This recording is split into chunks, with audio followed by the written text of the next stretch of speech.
გენერალური პროკურორის არჩევის წესი იცვლება. შესაბამისი ცვლილებები პროკურატურის შესახებ კანონში შედის. პროექტის ინიცირება მომავალ კვირას მოხდება. ქართული ოცნება ცვლილებების განხილვას დაჩქარებული წესით აპირებს. ცვლილებების გათვალისწინებით გენერალური პროკურორის კანდიდატურა საპროკურორო საბჭოს წევრი დაასახელებს. საპროკურორო საბჭო კენჭს უყრის და მხარდაჭერილ კანდიდატს პარლამენტს წარუდგენს. დეტალებით თეონა მანაგაძე შემოგვიერთდება. ახლა ღია ეთერში თეონა გისმენთ.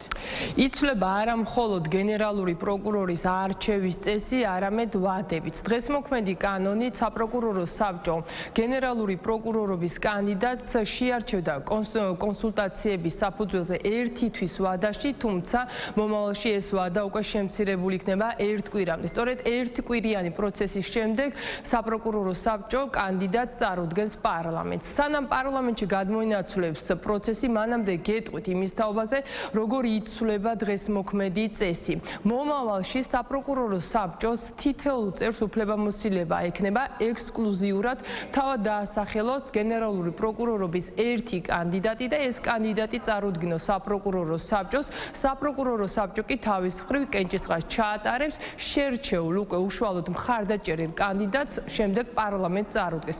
მას შემდეგ რაც პროცესი პარლამენტში გადმოინაცვლებს, როგორც მანამდე, ასევე მომავალში 76 დეპუტატის, მინიმუმ 76 დეპუტატის მხარდაჭერა იქნება საჭირო იმისათვის, რომ საკანონმდებლო ორგანომ საგამოძიებო ორგანოს ხელმძღვანელი აირჩიოს. რაც შეეხება იმას, რატომ ცვლის ქართული ოცნება დღეს მოქმედ წესს, რომლის მიხედვითაც საპროკურორო საბჭო გენერალური პროკურორის კანდიდატურას არჩევდა კონსულტაციების საფუძველზე და ეს კონსულტაციები იმართებოდა როგორც აკადემიური წრეების წარმომადგენლებთან, ასევე არასამთავრობო ორგანიზაციებთან. ამის თაობაზე ქართულ ოცნებას საკუთარი არგუმენტი და საკუთარი ახსნა აქვს. მმართველ გუნდში ამბობენ, რომ მოქმედი წესი შესაბამისობაში არ იყო კონსტიტუციასთან და კონსტიტუციის დარღვევა ხდებოდა, ვინაიდან როგორც ისინი ამბობენ, საპროკურორო საბჭო ახდენდა კანდიდატების შერჩევას და არა არჩევას, რაც კონსტიტუციით არის გათვალისწინებული.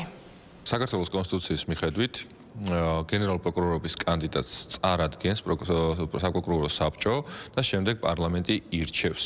წარდგენისა და არჩევის პროცედურაში გარეშე პირების, იმ პირების, რომლებიც პირდაპირ კონსტიტუციით არ არის გათვალისწინებული, ჩარევა არის დაუშვებელი. ჩვენ ახლა გვაქვს მოცემულობა, მათ შორის გარედან მოცემული ბრჭყალებში სურვილები და რეკომენდაციის შესაბამისად, სანამ საპროკურორო საბჭო მიიღებს კონსტიტუციით გათვალისწინებულ თავის გადაწყვეტილებას, აუცილებელია, რომ სხვა პირების ჩართოს თავის გადაწყვეტილების ფორმირებაში. ნებისმიერი კანონი ზოგადად არის ყველაზე დიდი პოლიტიკური დოკუმენტი და პარლამენტი პოლიტიკურ განცხადებებს ყველაზე მაღალ ფორმატში, რა თქმა უნდა, მიღებული კანონებით საუბრობს. და ჩვენი პოლიტიკური მიზანიც არის, რომ კონსტიტუციური წესრიგი იყოს სრულად უზრუნველყოფილი ჩვენს ქვეყანაში და ერთ-ერთი მიზეზიც, რა თქმა უნდა, ის არის, რომ წარმოდგენილი ცვლილება პირდაპირ მოემსახურება სამართლებრივი ლოგიკის და სამართლებრივი სიჯანსაღის უზრუნველყოფას ჩვენ სამართლებრივ სივრცეში. ახალ საკანონმდებლო ცვლილებებს აკრიტიკებს მკაცრად ოპოზიცია, უფრო მეტიც ისინი არათუ ენდობიან გენერალური პროკურორის არჩევის პროცესს, არამედ როგორც თავად ამბობენ, ისევ სრულ უნდობლობას უცხადებენ გენერალური პროკურატურის საქმიანობას. ოპოზიციაში ამბობენ, რომ ნებისმიერი ცვლილება, რომელსაც ქართული ოცნება ამზადებს და რომლის მიღებასაც აპირებს, ეს ემსახურება მხოლოდ ძალაუფლების გამყარებას და გამტკიცებას. ოპოზიციის ბრალდებებს ბუნებრივი არის დღეს უპასუხეს ქართულ ოცნებაში. მმართველ გუნდში ამბობენ, რომ ოპოზიცია ისევ სპეკულირებს და როგორც ისინი ამბობენ, ოპოზიციის მიზანი არის ყველა ისეთ ცვლილებას გაუწიოს წინააღმდეგობა, რომელიც ერთის მხრივ აძლიერებს კონსტიტუციას და ამყარებს ქვეყნის სუვერენიტეტს. არასოდეს არ ყოფილა და არ გაჟღერებულა მათი მხრიდან გენერალური პროკურორის პირველი მოადგილის ან სხვა მოადგილების მიმართ დისციპლინური სამართალწარმოების შესახებ და ამიტომ მიგვაჩნია, რომ მსგავსი ცვლილება უფრო და უფრო მეტად დახურულს გახდის პროკურატურას და ეს კი არ წაადგება იმ პროცესს, რაც არის ზოგადად ჩვენი კანონმდებლობის ჰარმონიზაცია ევროკავშირის კანონმდებლობასთან და რაც იყო თავის დროზე მოთხოვნა, რომ პროკურატურა და ზოგადად მართლმსაჯულების სისტემა ყოფილიყო უფრო მეტად გახსნილი და უფრო მეტად, რა თქმა უნდა, გამჭვირვალე. ამ პირობებში რაც არ უნდა შეცვალოს ოცნებამ არაფერს აზრი არ აქვს. ახლა ჩვენ კარგად ვნახეთ, როგორ ერთ დღეში და ერთ საათში მიიღეს გადაწყვეტილება გენერალური პროკურორის შეცვლის მისი სხვა თანამდებობაზე გადაყვანის შესახებ ისეთ თანამდებობაზე, რომელიც პირველ რიგში კონსტიტუციით არის დაცული და ერთ-ერთი ყველაზე მაღალი დამოუკიდებლობის მქონე თანამდებობა გახლავთ და ეს ფაქტები კიდევ ერთხელ ადასტურებს იმას, რომ ოცნებისთვის არ არსებობს არც კონსტიტუცია, არც კანონი, მათთვის არსებობს მხოლოდ ერთი კაცის ინტერესი და საკუთარი ძალაუფლების შენარჩუნების ინტერესი. როგორც გითხრეს, აქამდე კონსტიტუცია ირღვეოდა თურმე და კონსტიტუციის სრულყოფილად მოქმედებაში მოსაყვანად იყო საჭირო ცვლილებები.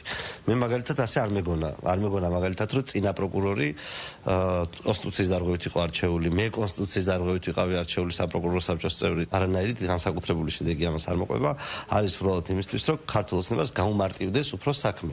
ადრე თუ ჭირდებოდა რამდენიმე ადამიანის შეწუხება, როგორც გითხარით, გპ-ის პროფესორები, მათი მეგობრები, ახლა საპროკურორო საბჭოს შიგნით შეაწუხებენ საკუთარ მეგობრებს. ეს იქნება. ოპოზიციისთვის სპეკულაცია, თითიდან გამოწვეული ეგრეთ წოდებული არგუმენტები არის იმდენად დამახასიათებელი, რომ ჩვენ მათგან ეს ყველაფერი უკვე აღარ გვიგვარს. დემოკრატია გულისხმობს იმას, რომ კონკრეტულ კრებსით ორგანოს, რომელიც მაგალითად საპროკურორო საბჭო, თუ კი კონსტიტუცია მას დაავალდებულა კონკრეტული ფუნქციის შესრულება, ეს არის მისი პრეროგატივა, მისი ვალდებულება და სხვაზე გადამისამართება ამ ყველაფრის არ უნდა მოხდეს. თუ კი კონსტიტუცია შერჩევას განსაზღვრავდა და არ არჩევას, მაშინ შერჩევის წესს ეს კონკრეტული ორგანო დაადგენდა, როგორ შეერჩია და არა აერჩია შემდგომ უკვე პარლამენტს კანდიდატის წარდგენის შემთხვევაში, ხო? ეს არის ის კონსტიტუციური მოცემულობა, რომელსაც სხვა შორის აი ოპოზიციამ, რადიკალურმა ოპოზიციამ დღეს არაფერი რო არ მოწონთ, თუ რამ კარგი ხდება საქართველოში, მხარი არ დაუჭირა 2018 წელს, სადაც ყველაფერი ჩაიწერა დემოკრატიულობის ძალიან მაღალი ხარისხით.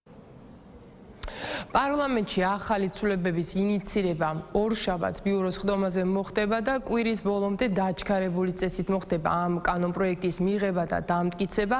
ერთი კვირის შემდეგ კი უკვე ერთი კვირის ვადაში საპროკურორო საბჭოს უფლებამოსილება ექნება დაიწყოს გენერალური პროკურორის არჩევის და პარლამენტისთვის წარდგენის პროცედურები. საბოლოო ჯამში, როგორც უმრავლესობა პროგნოზირებს, იმ შემთხვევაში თუ კი ახალ კანდიდატს ექნება პარლამენტის მხარდაჭერა, ქვეყანას ახალი გენერალური პროკურორი ივნისის ბოლომდე ეყოლება. თავად რაც შეეხება უშუალოდ ამ წესთან დაკავშირებით შინაარსობრივი განხილვაც მომავალი კვირიდან დაიწყება. მე შეგახსენებთ ერთ დეტალს, გენერალური პროკურორის თანამდებობაზე მას შემდეგ დაიწყო საუბარი და ეს პოსტი მას შემდეგ გახდა ვაკანტური, რაც გიორგი გაბიტაშვილმა მიმდინარე კვირაში თანამდებობა დატოვა და ის როგორც გენერალური აუდიტორი ამ თანამდებობაზე შალვა პაპუაშვილმა წარადგინა, როგორც მოგეხსენებათ, პარლამენტის თავმჯდომარეს აქვს სწორედ უფლებამოსილება გენერალური აუდიტორის კანდიდატურა წარადგინოს. მადლობთ თეონა მანაგაძე საუბრობდა პარლამენტიდან.